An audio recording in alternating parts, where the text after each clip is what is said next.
मंडळी, आपल्याकडे 4 मुख्य प्रकारच्या फ्युएल टाइप्सच्या गाड्या आज भारतामध्ये अवेलेबल आहेत. पेट्रोल, डिझेल, CNG आणि इलेक्ट्रिक. आता हायब्रिडला मी एक सेपरेट टाइप धरत नाही आहे, कारण बेसिकली ते पेट्रोलच आहे विथ इलेक्ट्रिक आहे. सो बेसिक आपण त्याला म्हणताना पेट्रोल असंच म्हणलं पाहिजे, इंजिनच्या बद्दल आपण बोलत असलो किंवा पॉवर ट्रेनच्या बद्दल बोलत असलो तर. सो पण तरीसुद्धा हे वेगळ्या वेगळ्या प्रकारचे फ्युएल टाइप जरी अवेलेबल असले तरी आजही 50 ते 60% गाड्या ज्या विकल्या जातात भारतामध्ये त्या पेट्रोलच्याच गाड्या विकल्या जातात. त्याला कारणही तशीच आहेत मित्रांनो, कारण एकतर ऑप्शन्स पेट्रोल टाईपमध्ये खूप सध्या अवेलेबल आहेत. डिझेल आता BS6 नॉर्म्समुळे कंपन्यांना अपग्रेड करणं फार अवघड झालेलं आहे, जुनी डिझेल इंजिन्स.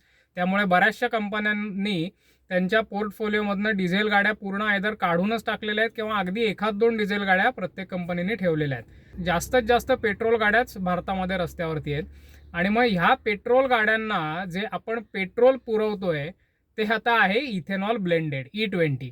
या विषयावरतीच आपण ही जी सिरीज करतोय त्यातला हा तिसरा महत्त्वाचा व्हिडिओ आहे की आत्ताच्या एकंदर सगळ्या परिस्थितीमध्ये E20 किंवा इथेनॉल ब्लेंडिंगच्या परिस्थितीमध्ये तुम्ही नवीन गाडी खरोखरच घ्यावी का, आणि जर घेणार असाल तर त्याचा काय तुम्ही विचार केला पाहिजेत किंवा तुमच्याकडे ऑप्शन्स आहेत का, नवीन गाडीच्या परचेसमध्ये इथेनॉल ब्लेंडिंगचे काय पुढे धोके असू शकतात. तर हे विषय सगळे ह्या व्हिडिओमध्ये आपण डिस्कस करणार आहोत. या व्हिडिओमध्ये मी तुमचं खूप खूप स्वागत करतो. व्हिडिओला सुरुवात केलेलीच आहे, पुढच्या टॉपिककडे जाऊ. चला तर मग.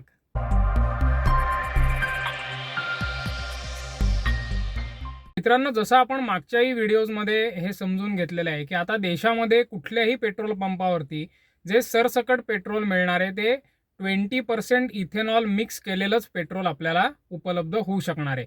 त्याच्या खालच्या ब्लेंडिंगमध्ये आता कुठेच पेट्रोल मिळणार नाही आहे. आणि मग 2023 एप्रिल नंतर ज्या गाड्या निर्माण झालेल्या आहेत किंवा ज्याचं मॅन्युफॅक्चरिंग झालेलं आहे, सो ह्या सगळ्या गाड्या ज्या आहेत ह्या E20 कंप्लायंटच गाड्या आहेत एप्रिल 2023 नंतरच्या.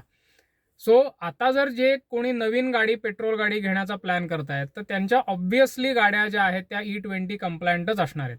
पण हे असं असून सुद्धा तुम्ही सध्या सोशल मीडियावरती असं बघत असाल, ऐकत असाल की नवीन गाड्या घेतलेल्या असताना सुद्धा इथेनॉलमुळे त्यांना प्रॉब्लेम्स येत आहेत, इंजिनमध्ये गंभीर समस्या येत आहेत वगैरे. तर अशा ॲक्च्युली येणं अपेक्षित नाही आहे. ह्याच्या मागे कारणं गाडीची E20 बद्दलची कम्पॅटेबिलिटी नसून मला असं वाटतं ह्याच्या मागे कारण जे आहे ते पेट्रोल पंपावरती व्यवस्थित प्रिकॉशन्स न घेतल्यामुळे इथेनॉल पेट्रोलचं जे मिक्सचर आहे त्याच्यामध्ये पाणी जमा होतं. पूर्वीच्या व्हिडिओजमध्ये मी खूप व्यवस्थित एक्सप्लेन केलेलं आहे. ही एक सिरीज आहे, त्याच्यामुळे तेही व्हिडिओज तुम्ही नक्कीच बघा, त्याच्या लिंक्स मी डिस्क्रिप्शनमध्ये दिलेल्या आहेत. सो त्याच्यामुळे ह्या नवीन गाड्यांना सुद्धा प्रॉब्लेम्स येत आहेत. पण मित्रांनो, जसं जसं हे इथेनॉलचं पर्सेंटेज वाढत जाणार आहे तसे तसे हे प्रॉब्लेम्स गंभीर होत जाणार आहेत. आणि म्हणजे not just at the level of petrol pump, पण तुमच्या गाडीचेच इंजिन्समध्ये सुद्धा ते कम्पॅटेबिलिटी त्याची कमी होत जाणार आहे. कारण आत्ताची जी इंजिन्स आहेत ती E20 पर्यंतच कम्पॅटेबल आहेत. जास्तीत जास्त ती E22 किंवा E25 पर्यंत ॲब्सॉर्ब करू शकतात असं कंपन्या म्हणत आहेत. त्यांची युजर मॅन्युअल जर तुम्ही काढून बघितली E20 गाड्यांची मी म्हणतोय, तर त्याच्यात अजूनही तुम्हाला ऑफिशियली असंच लिहिलेलं दिसेल की do not use higher blends of ethanol than E20. Okay, म्हणजे ऑफिशियली तर या काही कंपन्या म्हणत नाही आहेत की तुम्ही E22 E25 घालू शकता. आता मंडळी, हे सगळे विषय तरी का मी डिस्कस करतोय नवीन गाड्यांचे सुद्धा, तर सरकारने ऑलरेडी हायर ब्लेंड्स भारतामध्ये सगळीकडे लिगलाइज केलेले आहेत, मॅन्डेटरी केलेले नाहीत. आता लिगलाइज आणि मॅन्डेटरीमध्ये फरक आहे. मॅन्डेटरी म्हणजे आता E20 मॅन्डेटरी केलेलं आहे, म्हणजे E20च्या खालती तुम्हाला इथेनॉलच्या 20% खालती मिळणारच नाही. आत्ता इतर वरचे जे ब्लेंड्स आहेत सॉरी, म्हणजे E22, E25, E27, E30 किंवा अगदी फ्लेक्स फ्युएल म्हणजे E85, E100, हे सुद्धा सगळे ब्लेंड्स इथेनॉलचे आणि पेट्रोलचे भारतामध्ये आता लिगल केलेले आहेत. त्याच्यासाठी कंपन्यांना स्टँडर्ड्स एस्टॅब्लिश करून दिलेले आहेत सरकारने. म्हणजे आता हळूहळू एकंदर आपल्याला असं दिसतंय की सरकारची वाटचाल जी चाललेली आहे ती पुढे हायर ब्लेंड्स इंट्रोड्यूस करण्यामध्ये सुद्धा चाललेली आहे. आणि त्याची असंच असतं की पहिले ते इंट्रोड्यूस होतात आणि त्याच्यानंतर ते मित्रांनो मॅन्डेटरीज होतात, किंवा आपल्या नकळत कदाचित E20 वरनं E22 पर्यंत सरकार जाऊ सुद्धा शकतं. म्हणजे जस्ट टू ट्राय आउट की बाबा काय फरक पडतोय गाड्यांमध्ये किंवा हे. कारण आपण सगळे गिनी पिग्जच आहोत, आपल्या गाड्या गिनी पिग्जच आहेत, हे आपण आता सगळेजण बघतोय आजकाल. सो अशा सगळ्या परिस्थितीमध्ये मग आपल्याला नवीन गाड्या घेताना थोडीशी काळजी घेणं आणि विचार करणं आवश्यक आहे. मी स्पष्टच तुम्हाला सांगतो मित्रांनो, आत्ता सध्या ॲटलिस्ट पुढचे 1 ते 1.5 वर्ष जर तुम्हाला अगदीच गरज असेल, म्हणजे जुन्या गाडीला काहीतरी खूपच मेजर प्रॉब्लेम येत आहेत किंवा जुनी गाडी आता 15 वर्षाच्या पुढे गेलेली आहे, की ज्याला आता कदाचित स्क्रॅपच करायला लागेल किंवा रजिस्ट्रेशन वगैरेचे प्रॉब्लेम येत आहेत. जुन्या गाड्यांना E10 कंप्लायंटच आहेत जुन्या गाड्या, म्हणजे एक 8-10 वर्ष जुन्या गाड्या. सो त्यांना खूप प्रॉब्लेम्स येत आहेत E20मुळे. तर असं काही जर कंपेलिंग रिझन म्हणजे फारच तुम्हाला गरज असेल तरच तुम्ही आत्ता नवीन गाडी, पेट्रोल गाडी विशेषतः घेण्याचा विचार करा. अन्यथा मी असं तुम्हाला सल्ला देईन की 1 ते 1.5 वर्ष जर तुम्हाला पोस्टपोन करणं शक्य असेल तर हा पर्चेसचा डिसिजन थोडासा पोस्टपोनच केलेला बरा आहे. आता तुम्ही तुमची पहिलीच गाडी घेताय, म्हणजे आता गाडीच नाही आहे तुमच्याकडे आणि तुम्हाला गाडी घ्यायची आहे आता. आणि मी म्हटलं तसं आत्ता सर्वात जास्त जे ऑप्शन्स अवेलेबल आहेत ते पेट्रोल इंजिनचेच आहेत. तर मग त्या केसमध्ये मात्र तुम्हाला हा चॉईस घ्यावाच लागणार आहे. आणि मग आता आपण काय करायचं आहे, तर ह्याच्यामध्ये मी काही तुम्हाला डेफिनेटली टिप्स आणि ट्रिक्स अशा देईन की मुळात टर्बो पेट्रोल इंजिन जी आहेत, म्हणजे GDI किंवा इन जनरल सगळी टर्बो पेट्रोल इंजिन्स, तर अशा प्रकारच्या इंजिन्सला हायर इथेनॉल ब्लेंड्सपासून जास्त धोका आहे. म्हणजे E20 कंप्लायंट जरी त्या गाड्या असतील आता टर्बो पेट्रोलच्या, त्याची उदाहरणं काही अशी आहेत की Hyundai क्रेटामध्ये ते येतं किंवा स्कोडा VWची कुशाक किंवा टायगूनमध्ये टर्बो पेट्रोल इंजिन्स आहेत, GDI इंजिन्स आहेत, त्याच्यावरती लिहिलेलं असतं GDI. सो ते आहे. किंवा अशा ज्या टर्बो इंजेक्टेड पेट्रोल गाड्या आहेत त्याला इथेनॉलचा जास्त धोका आहे, कारण बेसिकली त्याच्या टेक्निकॅलिटीज खूप आहेत सांगण्यासारख्या. पण आत्ता तुर्तास एवढंच लक्षात ठेवा की त्या प्रकारच्या इंजिन्सला शक्यतो तुम्ही प्रेफर करू नका.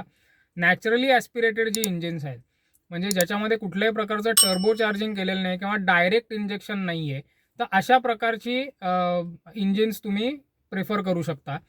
हे तुम्हाला गाडीच्या ब्रोशरमध्ये व्यवस्थित तुम्हाला त्याची माहिती मिळेल. तुम्हाला अगदी गुगलवरती जरी तुम्ही हा प्रश्न विचारला तरी तुम्हाला त्याची माहिती एका सेकंदात मिळू शकेल. मंडळी, आपण पूर्वी एक व्हिडिओ बनवलेला होता की CNG गाडी घेणं नक्की फायद्याचं ठरू शकतं का. तो व्हिडिओ चॅनलवरती आहे, खूप पॉप्युलर व्हिडिओ आहे, तुम्ही अवश्य तो जाऊन बघा. पण त्या व्हिडिओमध्ये मी असं सांगितलेलं आहे की खरोखरच जर तुमचं तेवढं जास्त रनिंग असेल किंवा काही विशिष्ट परिस्थिती असेल तरच तुम्ही CNG गाडी घ्या, तरच ते फायद्याचं ठरतं. अन्यथा पेट्रोल गाडी घेणंच सेन्सिबल चॉईस आहे. पण तेव्हा E20 एवढं इंट्रोड्यूस झालेलं नव्हतं, मॅन्डेटरी झालेलं नव्हतं. आणि हे जे सगळे प्रॉब्लेम्स मी आता तुम्हाला याच्याबद्दल जे सांगतोय तेही तेव्हा नव्हते, जेव्हा तो व्हिडिओ बनवलेला होता तेव्हा. तर आज मला माझा विचार खरंच बदलावासा वाटतोय आणि हे तुम्हाला सांगावंसं वाटतंय की खरोखरच जर तुम्हाला बजेटमध्ये तेवढं शक्य असेल वरती जाणं, तर तुम्ही CNG गाडी घेऊ शकता. कारण पुढे जे काय हायर ब्लेंड सरकारनी जर सपोज मॅन्डेटरी केले, कारण आपण एकदा गाडी घेतली की 8 ते 10 वर्ष तरी ती आपल्याकडे असतेच गाडी. आणि मग त्या केसमध्ये हे असे काही हॅपहॅझर्ड निर्णय परत घेतले गेले तर तुमची गाडी डेफिनेटली CNGमुळे ह्या सगळ्या गोष्टींपासून प्रोटेक्टेड राहील, इंजिन सेफ राहील.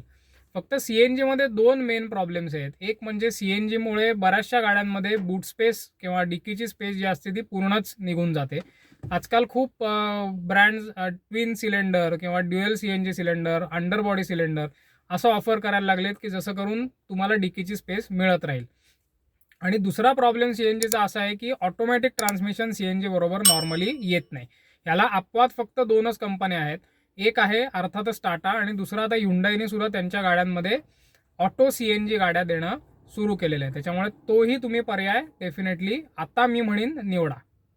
म्हणजे आता जसा मी CNGचा आता तुम्हाला पर्याय सांगितला, तसा इलेक्ट्रिक गाड्या म्हणजे EVs सुद्धा आता आपण सिरियसली कन्सिडर करायला काय हरकत नाही.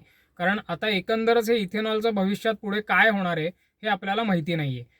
आपल्या रेग्युलर सबस्क्रायबर्सला हे नक्कीच माहिती असेल की मागच्या महिन्यात मी स्वतः एक Tiago EV गाडी घेतली. अर्थात त्याला इथेनॉल हे एकमेव कारण नव्हतं. माझी जी यूज केस होती, मला चांगली ऑफर मिळाली किंवा माझ्या एकंदर बजेटमध्ये सुद्धा ती गाडी बरोबर बसत होती म्हणून मी तो पर्याय निवडला. पण त्याच्यामागे इथेनॉल नव्हताच रिझन असंही नाही आहे मित्रांनो. सो हा तुम्ही डेफिनेटली विचार करू शकता. पण EV गाडी घेताना मी तुम्हाला 2 गोष्टी आवर्जून सांगेन. एक म्हणजे तुमचं जास्तीत जास्त यूज जो आहे तो सिटीमध्येच असला पाहिजे. जरी अगदी तुम्हाला बाहेरगावी जायचं असेल तरी अगदी ठराविक 2 शहरांमध्ये, 2 मोठ्या शहरांमध्ये तुम्हाला रेग्युलरली ये जा करावी लागते, तरच तुम्ही EVचा विचार करा. आणि सर्वात महत्त्वाचं म्हणजे घरी जर तुम्हाला होम चार्जिंग सेटअप करणं शक्य असेल तरच EV घ्या. पब्लिक चार्जरवरती आपण अवलंबून राहून EV गाडी घेऊ शकत नाही. सो ह्या कंडिशन जर काही तुमच्या हे होत असतील, शिवाय घरात एखादी ॲडिशनल पेट्रोल किंवा डिझेलची गाडी आहे की तुम्हाला जर कुठे बाहेरगावी जायचं आहे किंवा लाँग ट्रिपला जायचं आहे, तर तिथे तुम्ही ती गाडी घेऊन जाऊ शकता. सेकंडरी गाडी तुम्ही बघताय, सिटी यूजसाठी बघताय, so definitely you can consider an EV today. आणि CNG आणि इलेक्ट्रिकच्या व्यतिरिक्त आता रिसेंटली जो आता पर्याय तुम्हाला उपलब्ध झाला आहे तो म्हणजे अजून उपलब्ध अगदी पूर्ण झालेला आहे असं मी म्हणत नाही, पण एकदा पुढच्या या 6 महिन्यात, वर्षभरात तो शोरूममध्ये उपलब्ध होईल. आणि तो पर्याय म्हणजे फ्लेक्स फ्युएल गाड्या. ह्या फ्लेक्स फ्युएल गाड्या ज्या असतात त्या E0 पासनं E100 पर्यंत कुठल्याही प्रकारचं पेट्रोल त्यांना चालतं. मारुतीने त्यांची पहिली वॅगनार गाडी लॉन्च केली जी फ्लेक्स फ्युएल गाडी आहे. सो ह्याच्यामध्ये कुठल्याही प्रकारचं जरी पर्सेंटेजचं इथेनॉल असलं तरी ते तुम्हाला चालू शकेल. पण एकतर ह्या अजून गाड्या लॉन्च झालेल्या नाही आहेत. दुसरी गोष्ट याच्यातला असं म्हणतात प्राईस डिफरन्स खूप असणार आहे नॉर्मल पेट्रोल गाडी आणि फ्लेक्स फ्युएल गाडी. म्हणजे जवळपास 1.5 ते 2 लाखाचं अंतर त्याच्यामध्ये असणार आहे, की जे मला असं वाटतं आत्ता अजिबातच जस्टिफाय होत नाही. कारण E85 पेट्रोलसुद्धा आज 82 रुपयाला आहे आणि E20 पेट्रोल 111-115 रुपयाला आपण घटकाभर पकडू असं आहे. सो एकंदर हे काही जस्टिफायच होत नाही. म्हणजे त्याच्या निम्म जर असतं E85 तर कुठेतरी विचार करता आला असता, कारण इथेनॉलमुळे मायलेज तर डेफिनेटली कमीच होतं. आत्ता रिसेंटली ऑटोकार इंडिया मॅगझिननी एक गिक्सर सुझुकी गिक्सर बाईकचं फ्लेक्स फ्युएल बाईकचं E85 वरती चाचणी केली, ॲव्हरेज काढलं. म्हणजे 100% पेट्रोल वर्सेस E85 पेट्रोल, तर किती फरक पडतो. सो त्यांना असं लक्षात आलं 25 ते 30% मायलेजमध्ये ड्रॉप येतो E85ने. आणि किंमत जर तुम्ही बघितलीत तर तेवढी कमी नाही आहे E85ची normal पेट्रोलपेक्षा.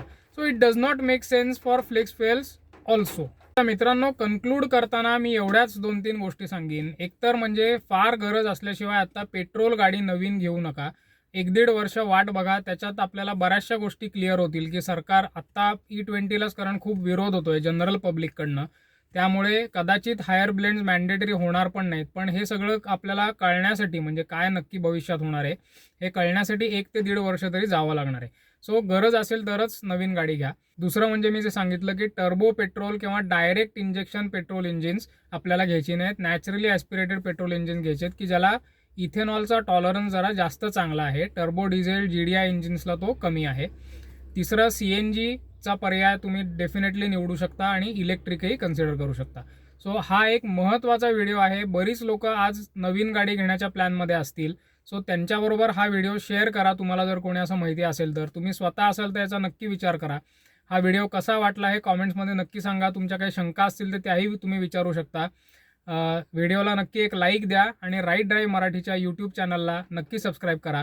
Kiran Abhyankar from the Right Drive Marathi signing off. धन्यवाद.